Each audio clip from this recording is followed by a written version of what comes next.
Hi there, and welcome to today's live session, where I'll be introducing Google My Business. My name is Lisa Preuss, and I'm the founder and managing partner of an online marketing agency called La Click. I'm also one of 9 Google certified trainers here in Switzerland. And today, I will be taking you through the following agenda.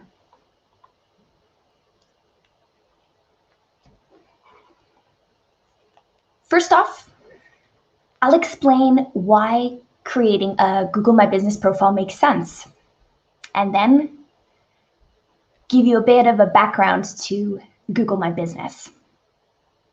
After that, I'll show you how to set up a Google My Business profile. So even if you don't yet have one, that's fine. By the end of this session, you'll definitely know how to create one. Then I'll give you some tips regarding the setup and maintenance process. And for those of you who are watching this live, you are more than welcome to ask any questions you may have in the comments section.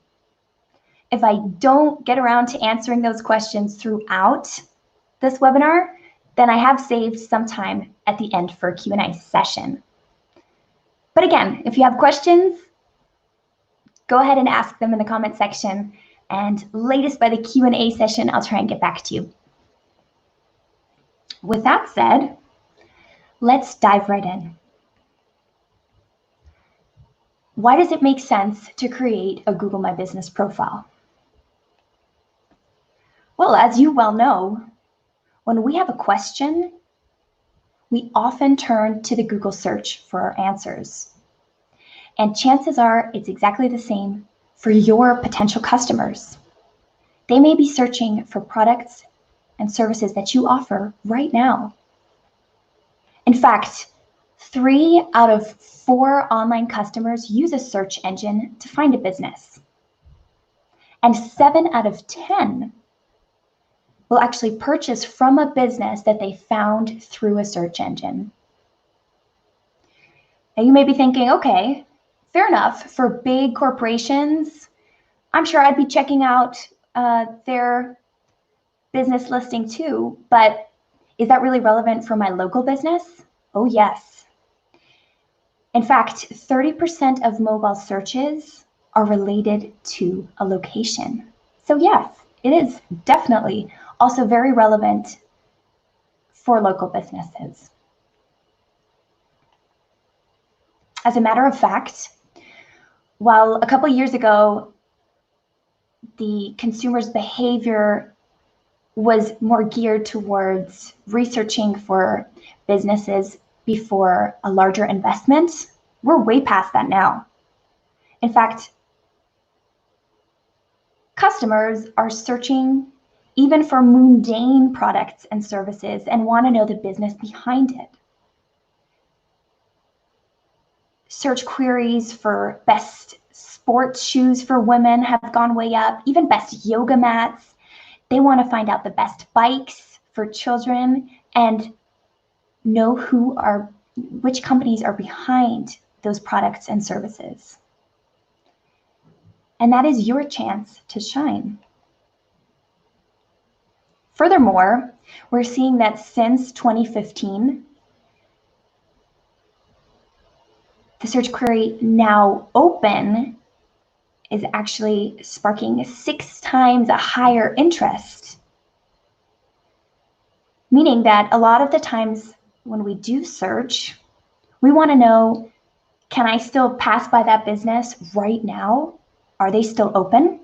And that's why Google My Business listings will actually notify you that a business is about to close approximately 1 hour before they do close, because it wants to make sure that the user is informed and doesn't make his or her way to that business only to find out that in 5 minutes or so that business will close.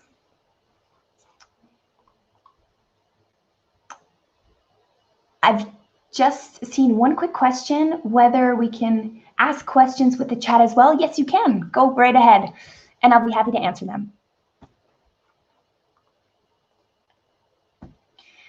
So if we look at 3 reasons why it's important to use Google My Business for businesses that can be visited, and I say that because it's important to note that especially for e-shops, if you don't have a subsidiary or an affiliate with whom to work with, then the Google My Business may not be right for you. But for those of you who do have offices or shops, Google My Business is just the right tool for you. And here's why. Firstly, it will help you stand out. You can use this to show potential customers what makes you special or different to your competitors.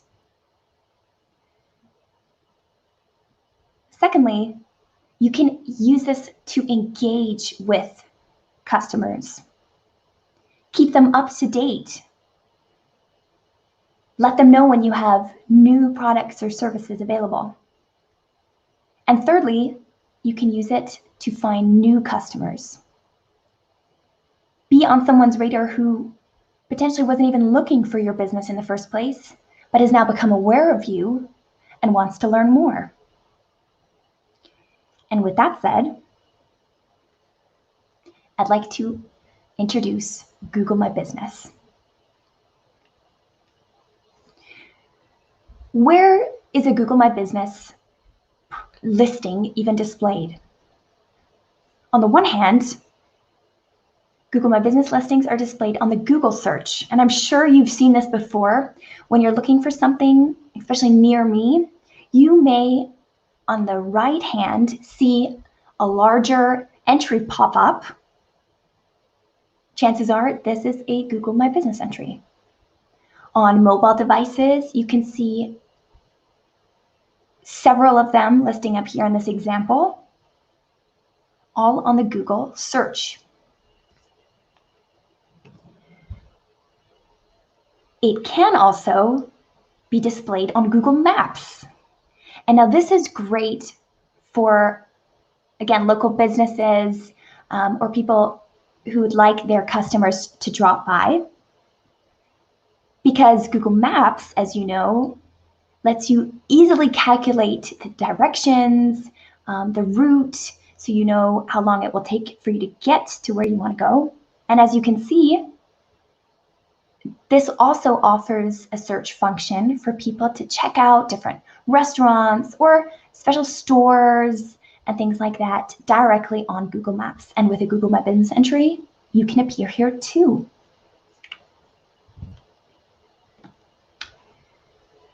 If we take a closer look at a Google My Business profile, here's what we'll find. At the tippity top, you can see some photos. There may even be some videos. And that is then followed by important business information, like the name of the business and its category. You can also find reviews, and a lot of potential customers like to read the reviews. And then there are quick links.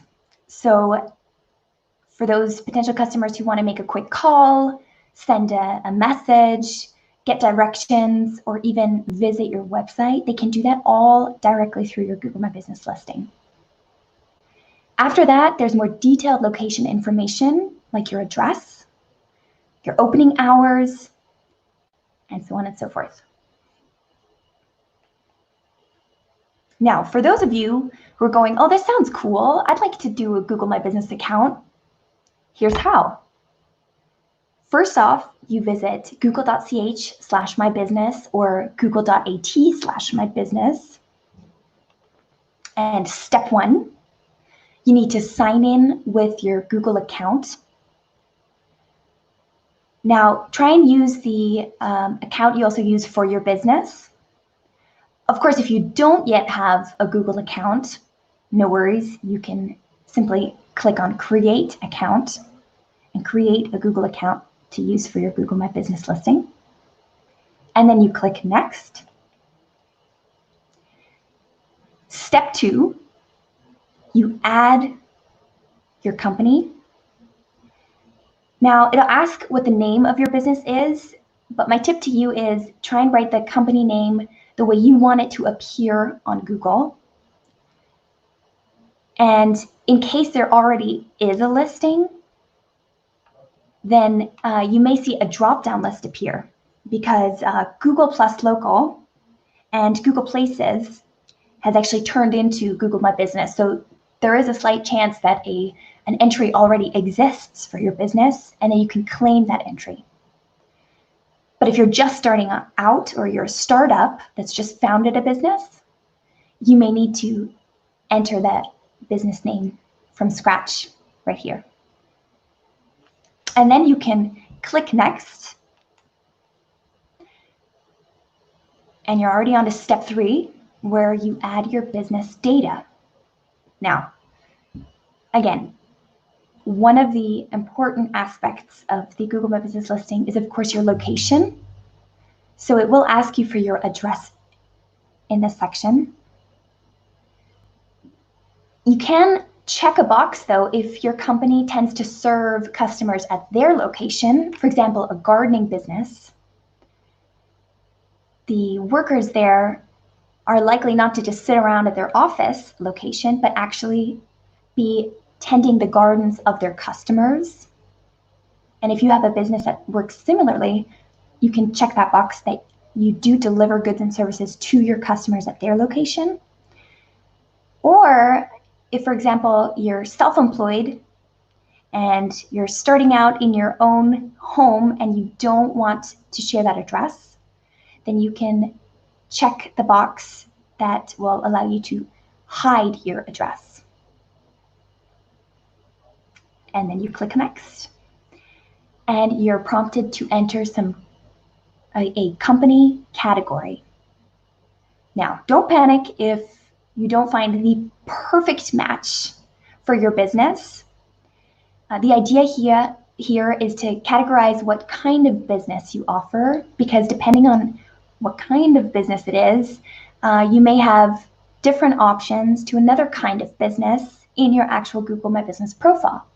A restaurant, for example, will have options that allows the business to upload a menu and add different prices to their meals, while an online marketing agency, for example, has the option to add services that they offer. So try and find a company category that you can live with, and later you can also add more categories as you go on.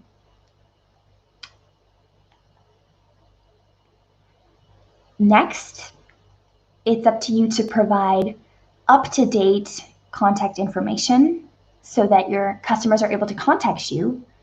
Things like a mobile phone number or a phone number, as well as a website. And after that, we're already at step 4, where it's up to you to verify that entry. In other words, you obviously need to confirm that you're authorized to manage that company profile. So Google asks you here to click Continue. And in doing so, confirm that you are authorized. And then there are several options to verify all of your business information. We recently had to verify a Google My Business account for a client. And as you can see here, the verification method that this client had was via postcard. It does say the address that was typed in a previous step, and we can even add a contact name. And then what happens is a small postcard is sent to that address. So I highly recommend that you do use a contact name. And then you receive that postcard, and you can use that code to verify the account.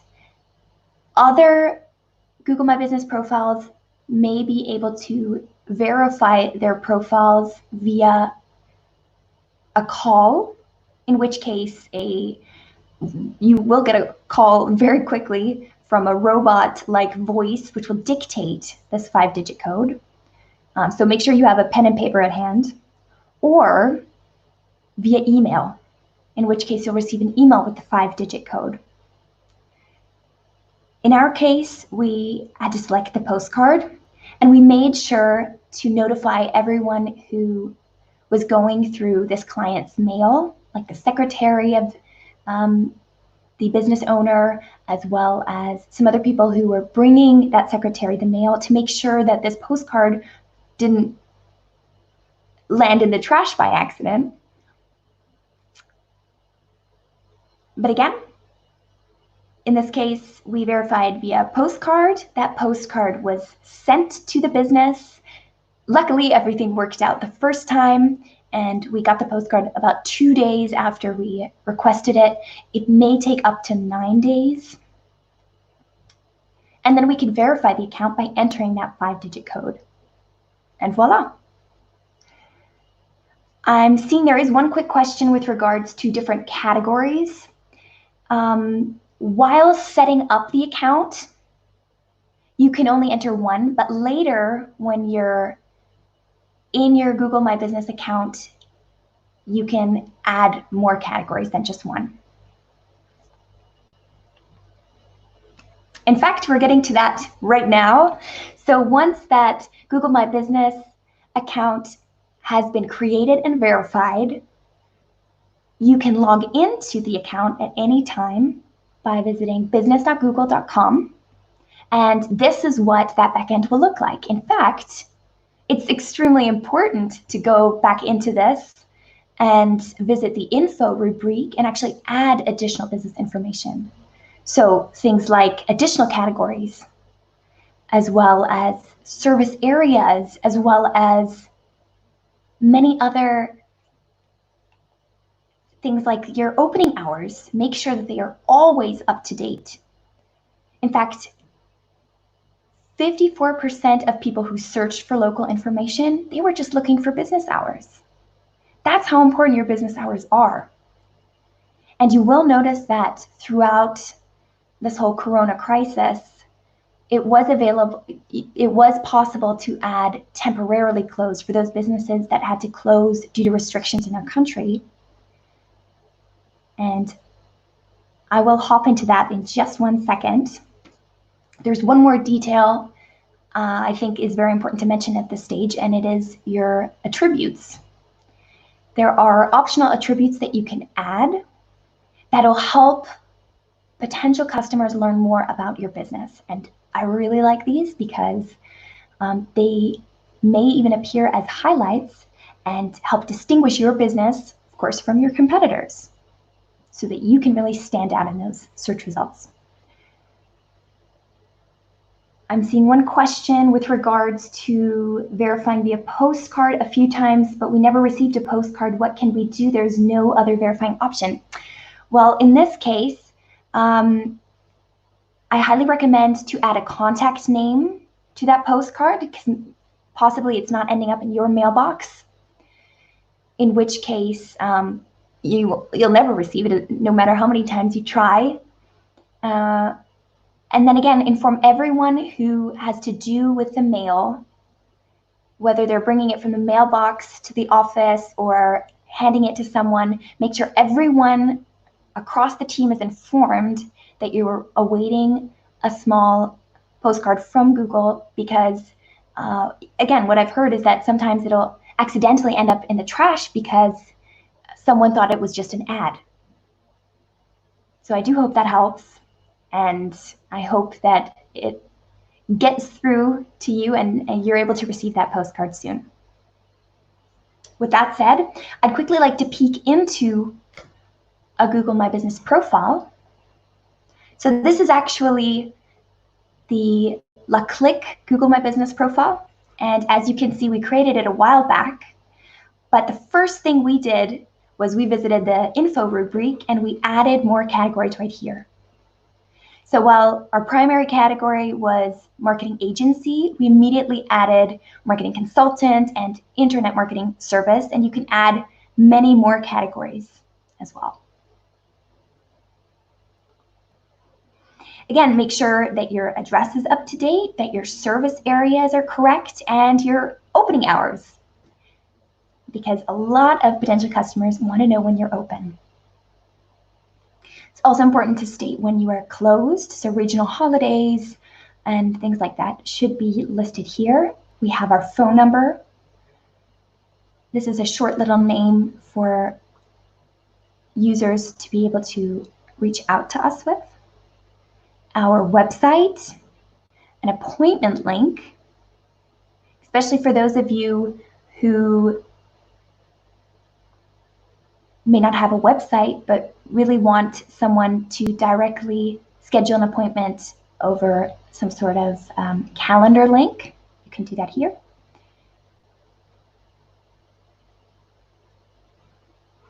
And things like products and services. Again, these are the attributes I was speaking about to make sure you stand out from the crowd, and a short description. Now, in case you are located somewhere right around the border and you're currently wondering in which language to fill this out in, I recommend you do it in the business language that more customers use. But of course, it is possible to create posts, and we'll get into this later, in several languages.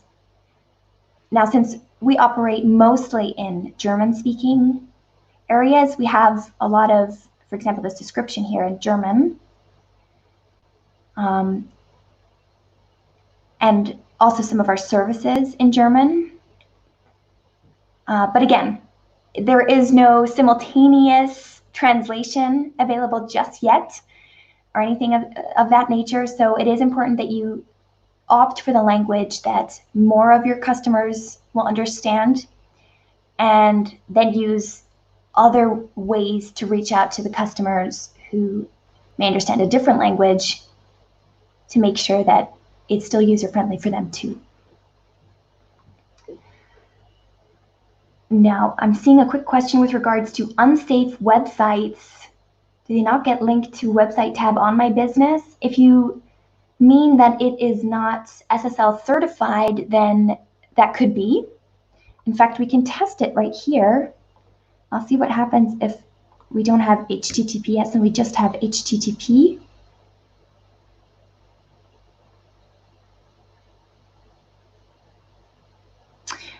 So it's currently under review. We'll see if it gets accepted. I can imagine that it prefers the SSL certified websites over those that are not, simply from a security aspect. So I do recommend to keep in the safer option if that is the case. And if not, I highly recommend to get the website SSL certified and make sure it's safe for your users. Now, someone's asking about different business accounts. I manage 4 business accounts for a fashion store with 4 locations. Might be a detailed question at this time, but I want to know why I can see the product button for just 2 of my 4 locations. That's a great question. The first thing I'd ask you to do is to check out what your category is and whether this category is the same for all 4 locations. And if not, you may want to adjust it so that it's the same for all 4. And then hopefully you will be able to have those same buttons for all of your locations. All right. Next up, it's extremely important to add product information. Because if you do have products, if you have different articles, then display them here. Add the price, add a picture. Make sure it's as user-friendly as possible for your potential customers. And for those of you who offer services like our online marketing agency, then add your services. Make sure they're all listed up under the services rubric so that, again, potential customers are aware of the services that you offer and can contact you if they're interested.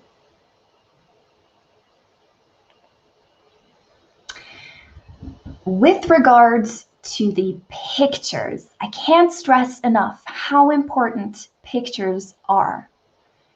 I mean, if we just look at this Google My Business listing, the first impression you will get is pretty much based on that cover photo that you see. So you need to use that to your advantage. Make sure to select a cover photo that represents you really well and gives potential customers a great first impression. Also, make sure to add your logo, because then potential customers are more likely to remember your brand. And of course, for you, this is great from a branding perspective to get new potential customers acquainted with your brand. And of course, don't stop there. I can really recommend adding even more photos to give potential customers a really great feel for the kind of business that you are. And I'll show you what I mean here in the Google My Business profile under Photos.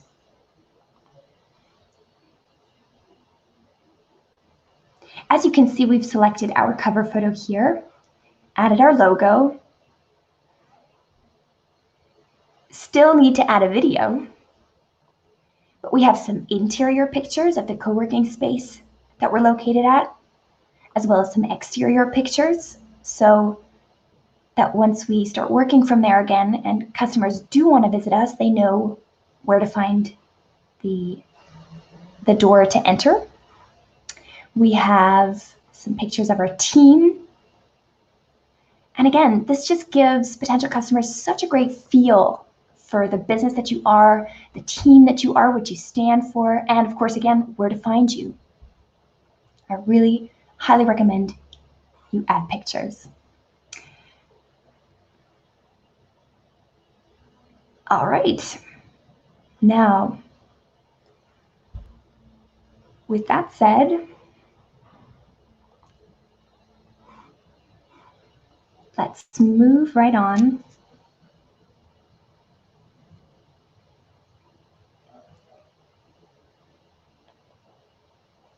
to the users. Of course, as mentioned previously, our online marketing agency often helps clients create Google My Business profiles.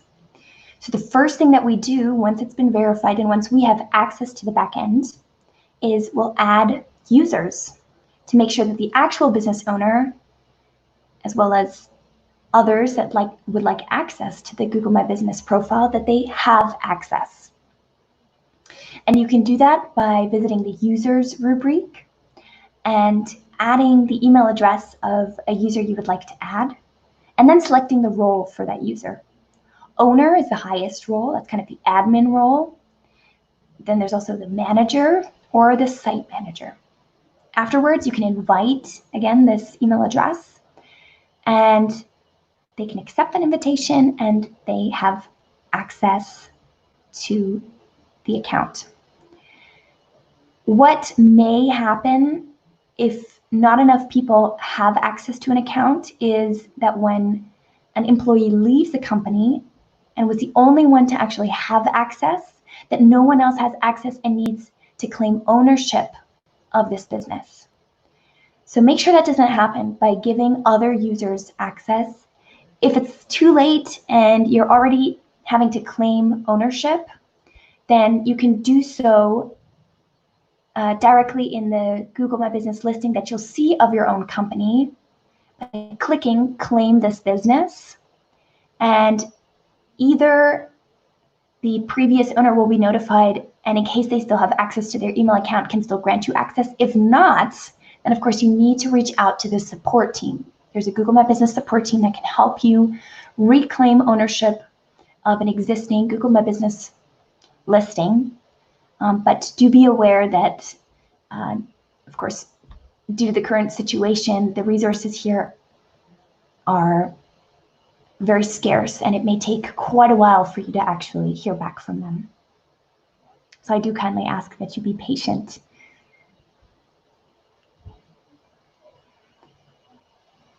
Right. Okay, so the categories are similar. One works with Modegeschäft, one other also works with Modegeschäft and Schneiderei. The others are similar, but the option is not there. I heard this is a beta version. Very interesting. That may be why you're seeing different options at different places. But again, if you want to have the same options, then do try out the same category and see if that option does appear.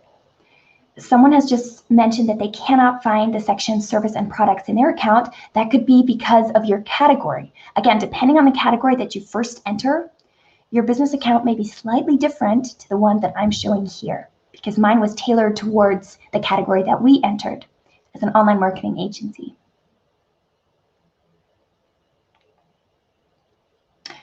And now we are moving right along to tips, because I want to make sure you don't just set this up really well.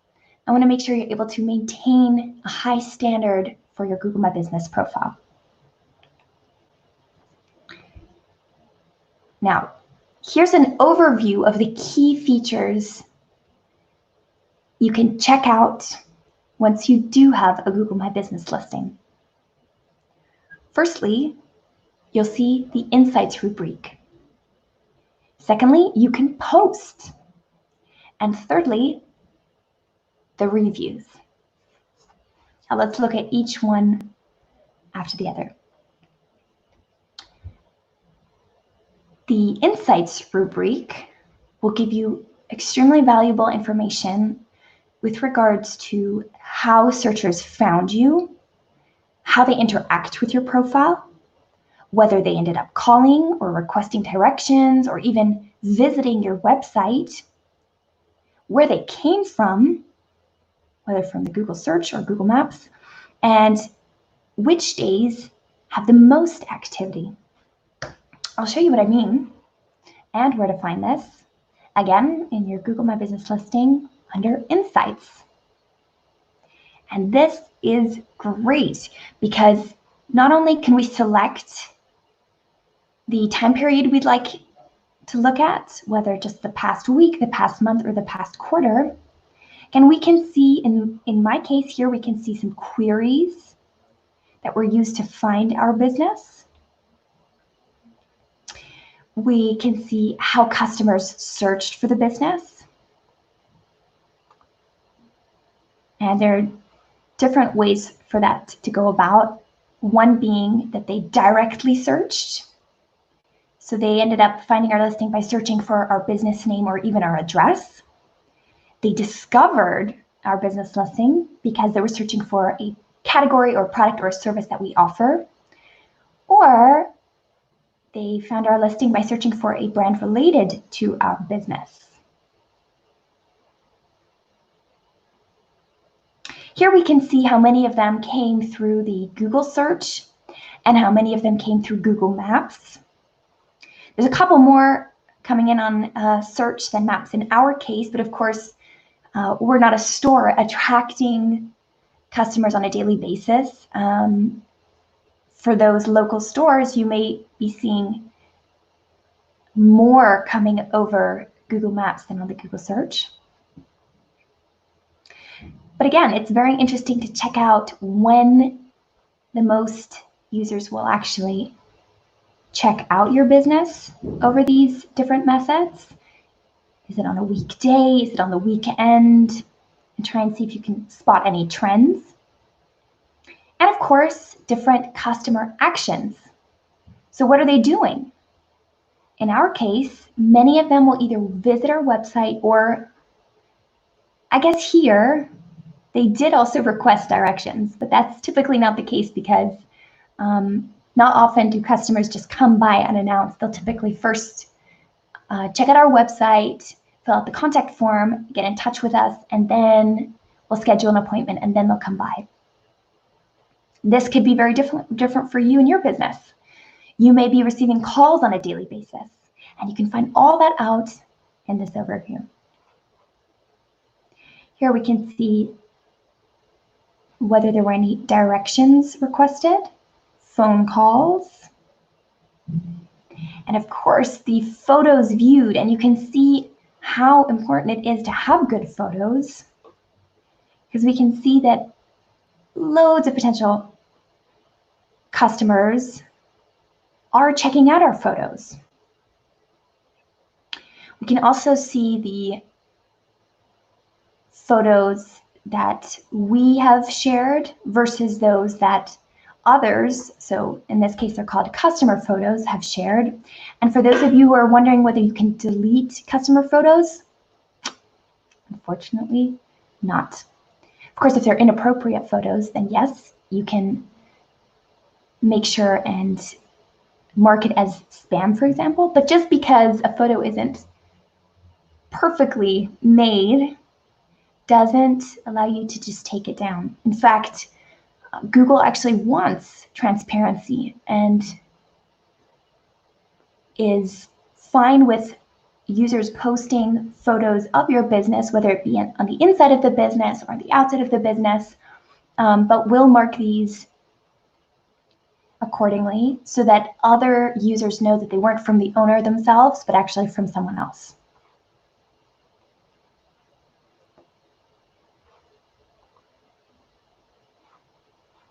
Right.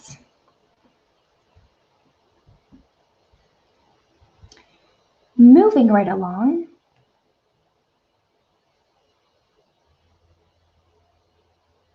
To the posts. Now, thanks to posts, you can share updates with users whenever you like. And again, this is the great way to reach out to users who may understand a different language to that which you use in your description and so on and so forth. Because here you can share what you want in the language of your choice. So you can even do one post in German, let's say, one post in French, depending on what you feel is relevant for those different types of users. Now, by default, the posts are all about updates. Updating your customers, but also potential customers, about your business and business information. Because this way, they're always up to date and know about news and current offers and will stay informed. What kind of posts are there? Now, apart from announcements, like when you have a new member joining the team, you can also add event posts. For example, when you're planning some sort of speaker to come by and share insights about something, or you're having an open house at your store to invite really anyone who'd like to come by and check out the different clothes that you offer. You can share your products and product information. You can share updates regarding your business. So for example, if you just moved to a new location, make sure to share that as a post as well. And special offers. And I'll show you how to do this directly on Google My Business. You can visit the posts rubric and get started. Now, of course, during COVID-19, you're able to even ask for support from potential customers. You can add a gift card link or a donation link. You could include a COVID-19 update and include a call to action, or as mentioned, an offer that you have, the start date of that offer, the end date, and again, some more details here, or a voucher code, the link to redeem a certain offer, and don't forget your terms and conditions. News that you'd like to share, again with a photo or video, the news that you'd like to share, and your call to action. The event, you can even add a starting time and an ending time. the event details, and again, also a call to action. And any product updates, as well as the price, a description, and again, a call to action.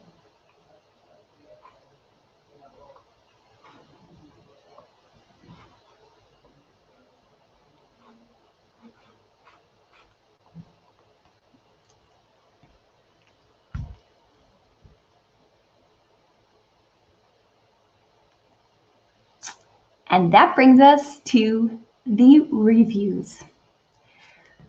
Not everyone is happy when they hear that you can't actually delete bad reviews. But I think it's important. I think it's very important to have transparent, honest reviews. And here's the deal. Not all of your customers will always be super duper happy and give you 5 stars. There may be a 4-star review. There may be a 3-star review. For those that aren't very happy customers, there may even be a 2-star or a 1-star review. But listen, one bad review should not give you any hurt feelings. Instead, see it as an opportunity for reputation management. Make sure you get back to that person who reviewed and ask why they were unhappy with their experience or the reason for this review. If there's any constructive criticism they can give for you to continuously optimize your products or services. In fact, we as users all know that a business is not defined by the few bad reviews it has. If across the board everything else seems very positive, but we may be interested in reading how the business interacted with someone who posted a negative review. And I've seen some really great solutions. In fact, a friend of mine once had a not so positive experience at a restaurant. She then ended up giving that restaurant a relatively poor review, and the manager of the restaurant immediately responded to her review, said he was sorry for her negative experience at the restaurant, and invited her to come back with a coupon. And she did. She actually ended up going back and she had a much better experience the second time. So see it as a chance. And let me tell you, those positive reviews, when we get them, everyone's smiling. It really makes a business feel great. And I love when businesses also respond to positive reviews. In fact, here I've posted an example. When someone posted that the food and service was amazing, Beyond Sushi got back and said, hey, your validation is what keeps us going. What a great way to respond. And see it as a chance to encourage positive reviews, to thank them for taking the time to actually review that business. This will also help you build brand loyalty. So yes, my tip to you is respond to those reviews, whether they're positive or not so positive, but respond with your point of view, offering solutions, answering any questions, or just saying thanks.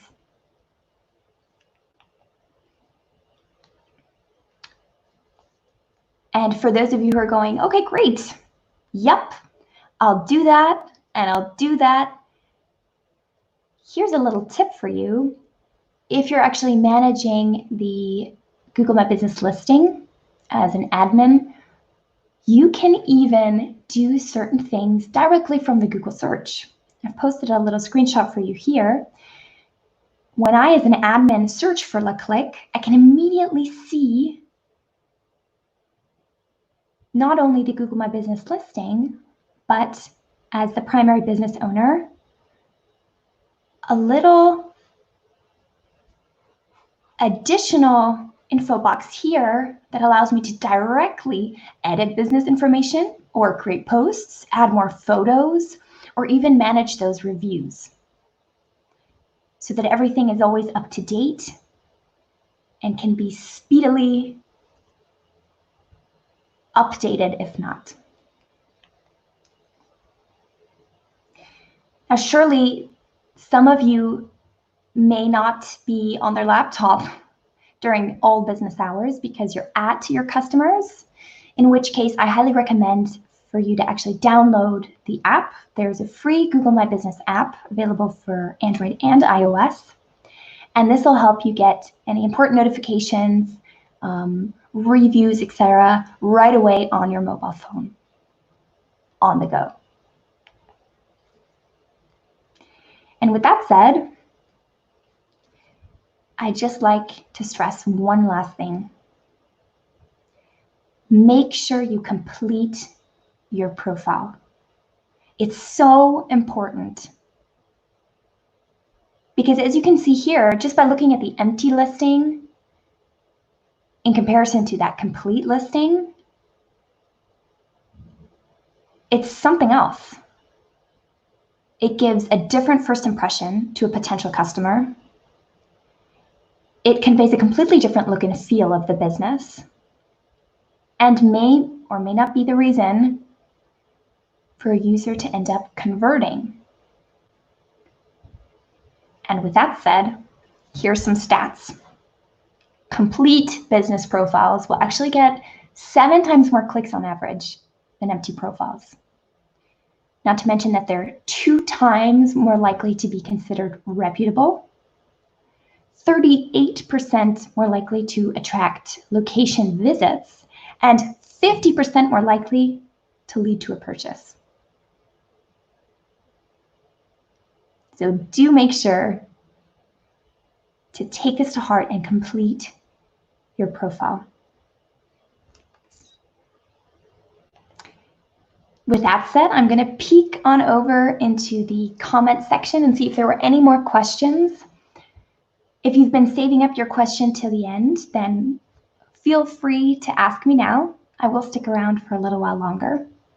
For those of you who are all set, here are a couple more online resources for you to check out, including trends, some market studies, some more tools, page speed and mobile UX, website support, and COVID-19 support resources. Also, I'd love to hear your thoughts. So let me know how you like this webinar, either by entering the short URL down below or scanning in this QR code. I can't wait to hear your feedback.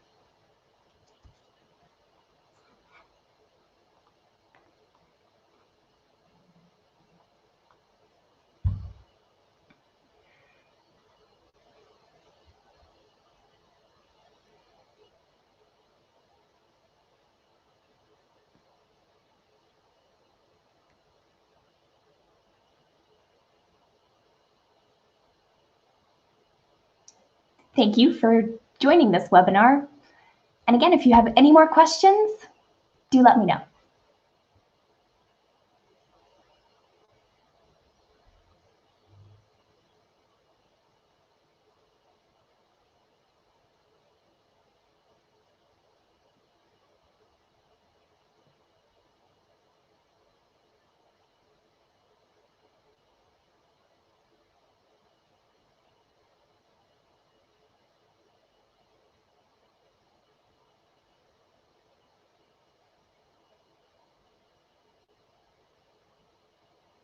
All right.